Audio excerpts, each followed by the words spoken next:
For those people who don't know, who haven't been following this story, there was a letter circulated by a guy who's been outed now. Our researcher, found this guy. He's a guy who found this Islam pedophile. We found out his name, who he was. He has a degree from Harvard. He has, I think, a bachelor's in molecular biology and then some kind of mechanical. He's a smart guy. He's got all kinds of degrees. Been published in peer-reviewed journals. Yeah. Moderate leftist. He decided to circulate, kind of his Jerry Maguire moment, a reasonable memo to Google. So do we have that? We can bring it up. So his memo basically talked about this idea of diversity hiring for the sake of diversity, and he was saying, hey, you know what? We may actually be sort of countering our own goals here. It may sound counterintuitive, but instead of just hiring women for the sake of women, maybe we need to appeal to them or actually value traits that we tend to find on average more in women, like being more cooperative, more balanced home and work life, as opposed to Silicon Valley status.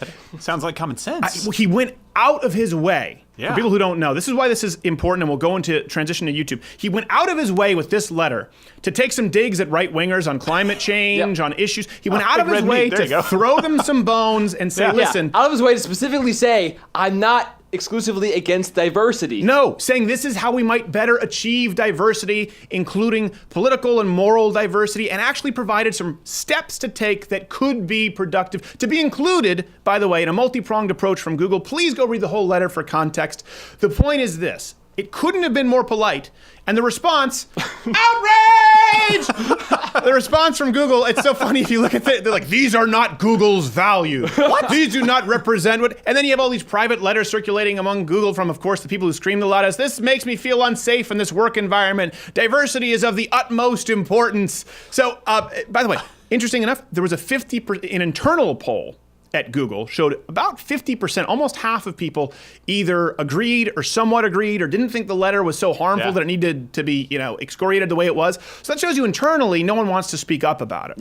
Yeah. But my point here is this. If this letter, okay, which is as incredibly civil, reasonable, productive, not just like John Oliver, we'll talk about later, is saying that's bad, you suck, actually saying, hey, these could be some steps that in tandem with what you're doing might make us more efficient. If this is treated as though it's Nazi hate speech propaganda, me as Tranny Bane, I haven't gotten a shot. The point is, none of us have a chance. So that sort of transitions to YouTube. YouTube released some new guidelines. People are afraid of it. We told you, we had a secret meeting. We had a private meeting with some pretty high up, I guess, executives. So it's a Putin. at YouTube. With Russia. And they're a subsidiary of Google. And a lot of you have been asking for questions. So we've been trying to work on some issues with our channel and also get some answers for conservatives.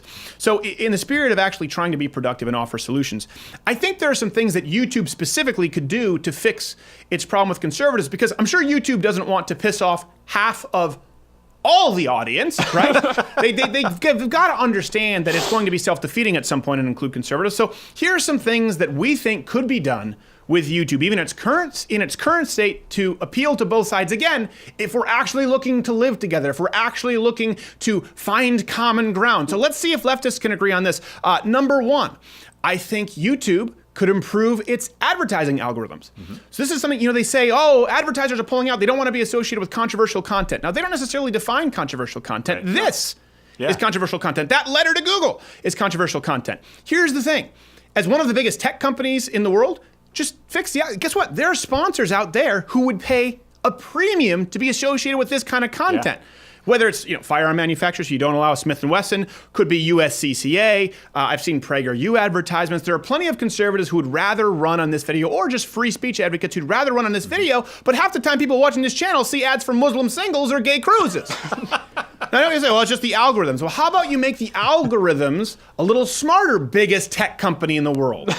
You'll make more money, and you don't have to worry about advertisers pulling out. The advertisers pulling out are people who don't support the idea of free speech anyway, or they're offended by a letter like this. There are plenty of people who would pay more. You make more money, we make more money. The audience doesn't have to be divided. Number two, I think the restricted mode algorithms could be fixed. This is something we've been dealing with, talking with YouTube behind the scenes, and you can see the lights kind of go on. Again, if you're the biggest tech company in the world, and restricted mode is all an algorithm, I think it's 20-something out of 600-something videos on our channel are not restricted.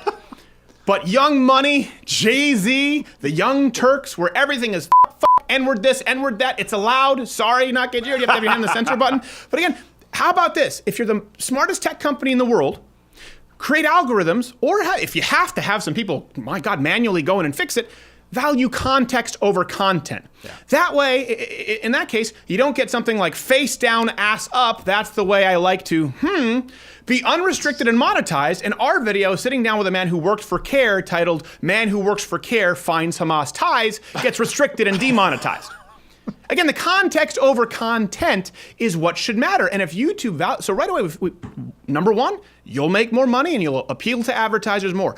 Number two, you'll appeal to the viewers more. You'll create a better viewership experience. And if your goal is actually just to restrict content that kids shouldn't be seeing, you'll be more effective at doing so. Don't rely on YouTube heroes and their mass flagging programs. Number three, trending content. Now, we've been told that trending content is all algorithmic.